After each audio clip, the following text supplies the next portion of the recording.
सर्वप्रथम भारतीय जनता पार्टीला मी मनपूर्वक धन्यवाद देईन की माझ्यासारख्या एका सामान्य कार्यकर्त्यावरती सोलापूरच्या दोन्ही जिल्ह्याची संघटनात्मक जबाबदारी दिलेली आहे आणि ही जबाबदारी दिल्याच्या नंतर पहिल्यांदाच पूर्व सोलापूर जिल्ह्याची संघटनात्मक बैठक आज सोलापूर येथे पार पडली आहे।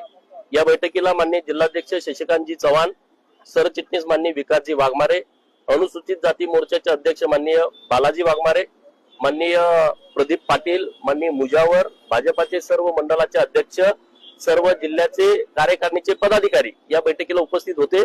या बैठकीमध्ये उद्या विश्वरत्न डॉक्टर बाबासाहेब आंबेडकर साहेबांची जयंती आहे आणि ही जयंती बूथ लेवलवरती साजरी करण्याच्या संदर्भात महत्वपूर्ण चर्चा झाली।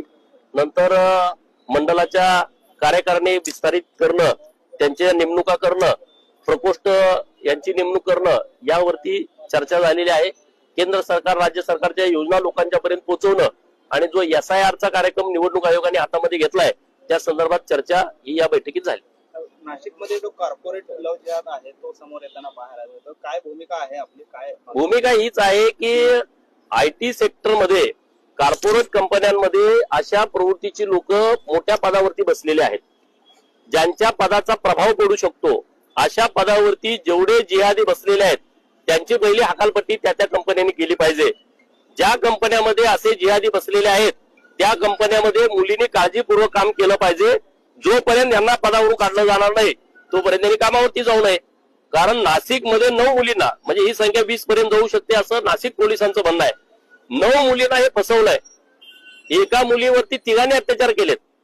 त्या मुलीला लग्न करतो म्हणला, त्याचं पहिलं लग्न झालंय, त्याला 2 पोरं पण आहेत। हे सगळं ठरवून चाललंय। IT सेक्टर हे जर असं अशा पद्धतीनं प्रभावित झालं आणि हिंदू मुलींना वरती चुकीच्या पद्धतीनं अन्याय अत्याचार झाले तर ही बाब अतिशय गंभीर आहे, गांभीर्याने घेण्याची गरज आहे। पुणे तर ITचं हब आहे आणि त्यामुळे पुण्यामध्ये अशा पदावरती कोण बसला असेल तर त्याला तात्काळ काढून टाकावं ही मागणी आपल्या माध्यमातून आमची आहे। काल करमाळ्यामध्ये मेंढपाळांना मारहाण केल्याचा प्रकार घडलाय, कशा पद्धतीने निषेध करतो मी या बाबीचा। सातत्यानं मेंढपाळांच्या वरती अन्याय सुरू आहे। मेंढपाळांना मारलं जात आहे, रस्त्याने जाताना मारलं जात आहे, मेंढपाळांना मारताना मला शिव्या दिल्या जात आहेत। म्हणजे ठरवून चाललंय, जातीवाद प्रचंड फोपावलाय।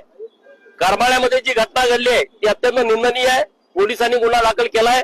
मी कालही PI साहेबांशी बोललो, आज पण बोललोय। त्यांच्यावरती 307 जुन्या पद्धतीनं नव्यानं 109 प्रमाणे कारवाई व्हावी। आता 326 न गुन्हा दाखल आहे। आता आमची भगिनी पुण्यामध्ये शिफ्ट केलेला आहे ससून रुग्णालयात। तिची तब्येत अत्यंत खराब आहे आणि त्यामुळे ज्या लोकांनी मेंढपाळांच्या वरती हल्ला केलाय एकाला अरेस्ट केलाय, बाकीच्याला तात्काळ अरेस्ट करा अशी आमची मागणी आहे। सुनेत्रा पवार मुख्यमंत्री झाल्या पाहिजे असं आदिती तटकरेंनी इच्छा व्यक्त केली आणि संजय राऊतांनी त्याला दुजोरा दिलाय। आता काय बोलणार आपण या विषयावरती, त्यामुळं मी या विषयावरती काय बोलणार नाही। माननीय मुख्यमंत्री महोदय सक्षम आहेत, राज्य चालवत आहेत।